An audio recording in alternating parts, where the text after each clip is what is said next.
Okay, so let's talk about the technique called the hammer-on. The hammer-on is basically when we pick a note, any note on the guitar, and using a different finger, we hammer on to another note on the guitar, whether on the same string or whether on a different string.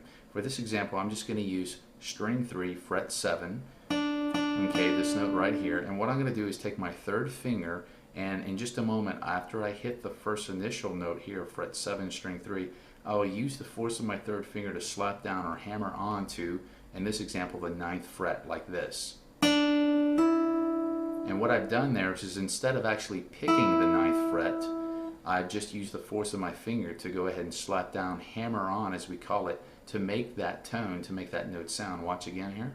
Now you have to add enough force in this or else it may not work. It may be too quiet. It may do something like that, and then in that case you just have to come down. You have to slap it a little bit. You got to kind of, I guess, just put a little bit more muscle into it.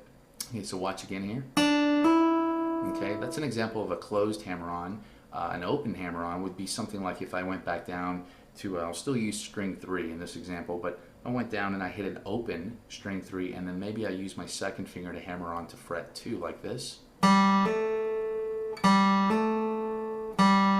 Okay, and you see different guys doing stuff like that where they will start with open notes in different licks and lead guitar solos, and they'll basically combine hammer-ons together to play different little licks and riffs like